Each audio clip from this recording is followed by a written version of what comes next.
નમસ્તે વિદ્યાર્થી મિત્રો, આપણે વિષય ગણિત ચેપ્ટર 2 બહુપદીઓના સ્વાધ્યાય 2.2 ના પ્રશ્ન 1 અને 2 આગલા વિડીયોમાં પૂર્ણ કરેલા. તો હવે આપણે પ્રશ્ન 3 તરફ આગળ વધીશું. પ્રશ્ન 3, નીચેની બહુપદીની સામે દર્શાવેલ x ની કિંમતો એ આપેલ બહુપદીના શૂન્ય છે કે નહીં તે ચકાસો. શું કીધું છે કે નીચે આપેલ બહુપદીની સામે દર્શાવેલ x એની કિંમતો જે છે એ આપેલ બહુપદીના શૂન્ય છે કે નહીં તે ચકાસવાના છે. હવે આપણે આમાં જોઈ લેવાનું કે છેલ્લે જવાબમાં જો શૂન્ય આવે તો શૂન્ય છે અને શૂન્ય ન આવે તો શૂન્ય નથી. તો હવે આપણે પેલું છે કે p of x બરાબર 3x વત્તા 1. હવે આપણે સામે આપેલું છે કે x બરાબર -1/3. આપણે x ની જગ્યાએ -1/3 લેવાનું છે. તો p of x એટલે આપણે એને લખવું x ની જગ્યાએ -1/3 બરાબર 3. x ની જગ્યાએ લખીશું. હવે આ 3 અને આ 3 ઉડી ગયા તો શું આવશે? -1 ને +1 એટલે ઓછે વત્તે ઓછા એટલે ઓછા અહીંયા આવ્યું 0. તો આપણે શું છે કે ઓછા માટે -1/3 એ આપેલ બહુપદીનું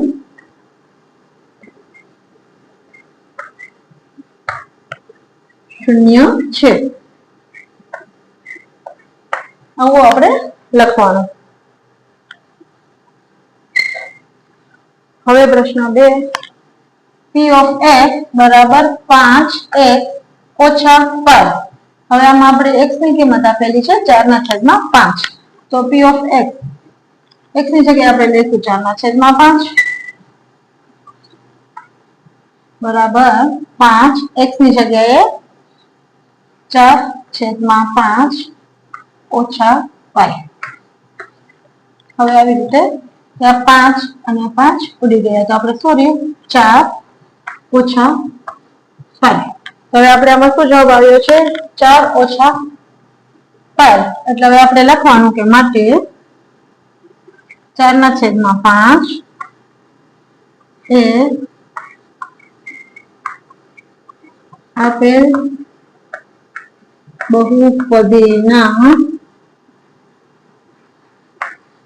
શૂન્યો નથી. જો આપણે જવાબ આવ્યો છે 4 ઓછા 5. શૂન્ય જવાબ નથી આવે એટલે આપણે 4/5 આપેલ બહુપદીનો શૂન્ય નથી. અને અહીંયા આપણે આવ્યો છે જવાબ શૂન્ય એટલે આપણે આ છે 1/3 ઓછા 1/3 એ આપેલ બહુપદીનો શૂન્ય છે.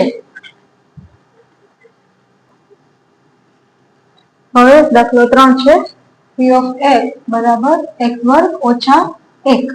હવે આપણે અહીંયા x ની કિંમત 1 આપેલી છે અને ઓછા 1 એટલે આપણે આ દાખલો 2 વાર ગણવો પડશે. એકવાર x ની કિંમત 1 મૂકીને અને પછી ઓછા 1 મૂકીને. તો p of x બરાબર p of 1 અહીંયા આપણે 1 મૂકશું. હવે 1² અને ઓછા 1. હવે 1² 1 ઓછા 1 તો અહીંયા આવ્યું 1 માંથી 1 જાય તો 0. હવે બાજુમાં આપણે હવે ઓછા 1 મૂકીને જોશું. p of ઓછા 1 બરાબર -1² અને ઓછા 1² હંમેશા શું રહેશે? ખાલી 1. એટલે આ ખાલી સમજાવવા માટે કે આપણે કરીએ વર્ગ. આ -1² ગુણ્યા ઓછા 1 તો 1² 1 એકા 1 અને બંને સાઈડ ઓછા ઓછા નિશાની છે એટલે નીકળી જશે. એટલે આવી રીતે -1² 1 ઓછા 1 એટલે 1 માંથી 1 જાય તો 0. હવે આપણે આમાં કેવી રીતે લખવાનું વિદ્યાર્થી મિત્રો?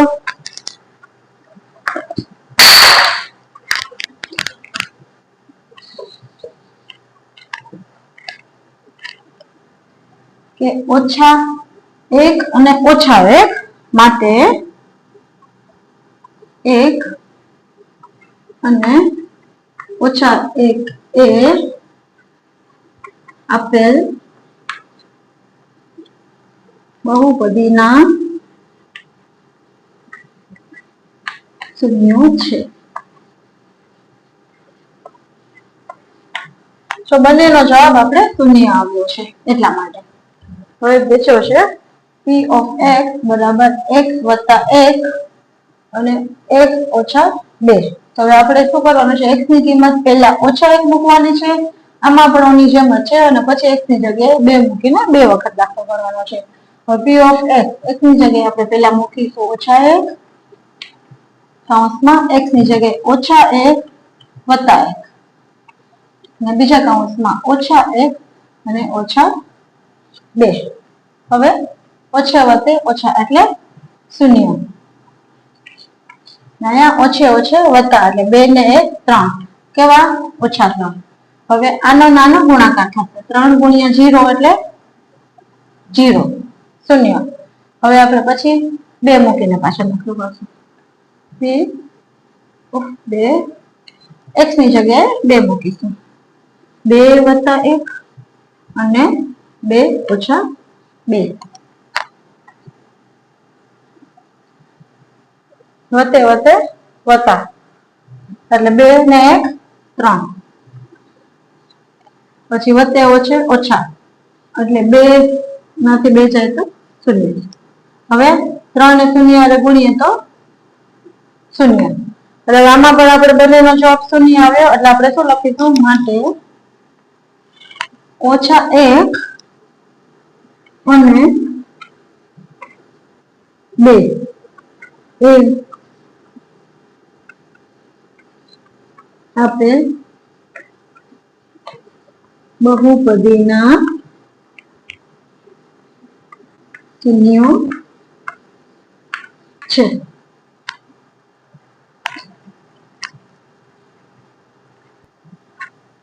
હવે દાખલા નંબર 5 p of x બરાબર x વર્ગ. હવે ની જગ્યાએ આપણે મૂકવાનું છે 0.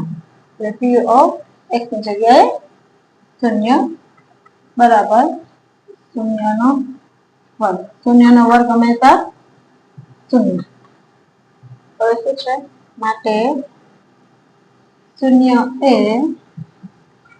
આપેલ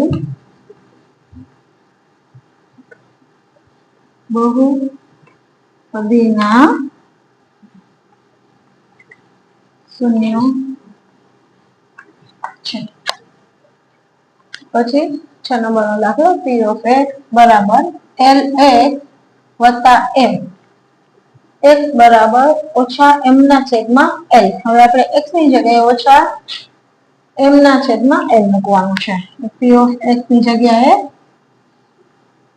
m ના છેદમાં l બરાબર l x ની જગ્યાએ ઓછા m છેદમાં l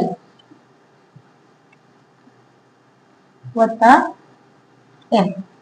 હવે આ l ને આ l ઉડી ગયા. ઓછા m અને વત્તા m.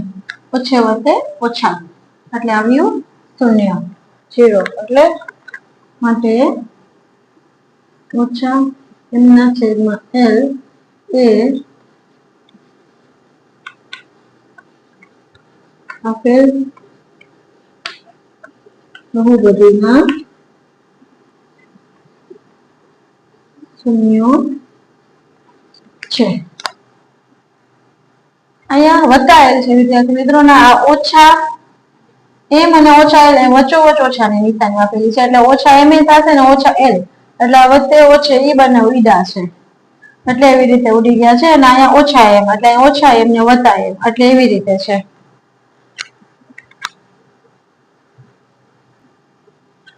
હવે 7નો દાખલો છે p of x બરાબર 3x વર્ગ ઓછા 1. હવે આપણે અહીંયા x ની જગ્યાએ મૂકવાનું છે ઓછા 1 ના છેદમાં √3 અને પછી બીજીમાં 2 ના છેદમાં √3. આવી રીતે પાછું 2 વાર આપણે ગણવાનું છે.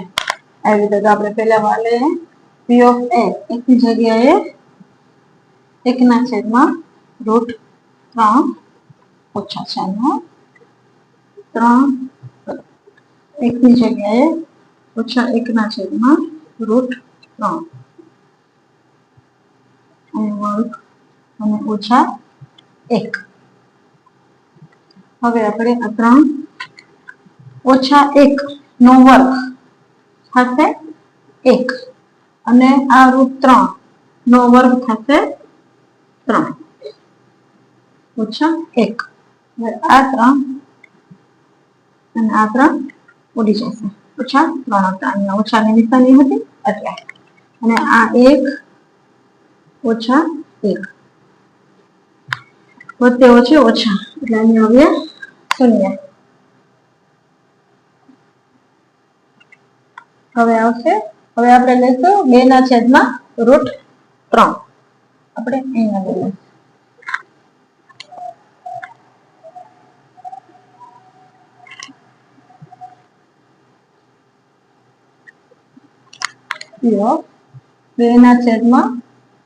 (2/√3) બરાબર 3 કૌંસમાં 2/√3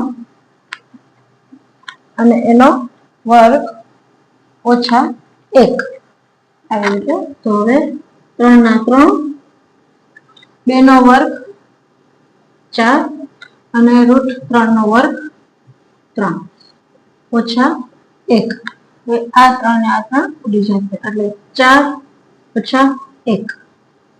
4 માંથી 1 જાય તો 3. હવે જુઓ વિદ્યાર્થી મિત્રો, અહીંયા એક જ દાખલામાં પહેલી વાર આપણે જ્યારે 1/√3 કર્યું ત્યારે 0 જવાબ આવ્યો અને બીજી વાર જ્યારે કર્યું ત્યારે 3 જવાબ આવ્યો. તો આપણે આવી રીતે લખવાનું કે આમ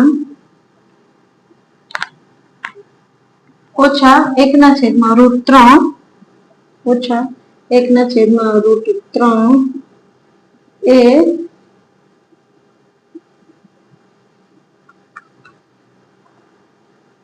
આપેલ બહુપદીના શૂન્યો છે, પરંતુ 2/√3 એ નથી. કેમ કે વિદ્યાર્થી મિત્રો આપણે અહીંયા શૂન્ય જવાબ નથી આવ્યો એટલે આપણે આ શું છે ઓછા 1/√3 એટલે આવી રીતે છેલ્લે જવાબમાં લખવાનો કે ઓછા 1/√3 એ આપેલ બહુપદીના શૂન્યો છે, પરંતુ 2/√3 એ નથી એટલે એનો જવાબ આપણે શૂન્ય નથી આવ્યો એટલે આપણે આવી રીતે લખ્યું છે. હવે 8મો દાખલો p of x બરાબર 2x + 1. હવે આપણે x ની જગ્યાએ લઈશું ઓછા 1/2 ઓછા 1/2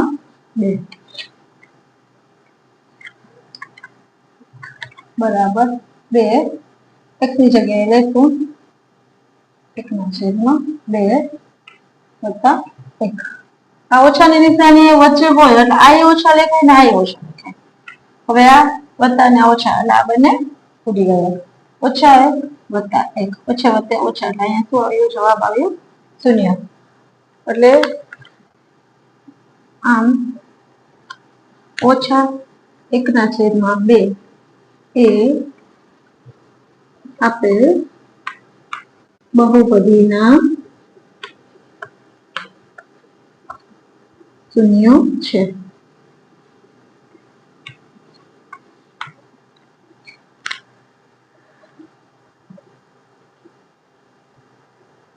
જોયું ને વિદ્યાર્થી મિત્રો, એકદમ છે ને પેલા દાખલા. તો હવે આપણે અહીંયા પ્રશ્ન 3 પૂર્ણ થાય છે. હવે આ ચેપ્ટર 2 બહુપદીઓ સ્વાધ્યાય 2.2 નો પ્રશ્ન 3 આપણે અહીંયા પૂર્ણ કરેલ છે. હવે આપણે પ્રશ્ન 4 સાથે ફરી મળીશું.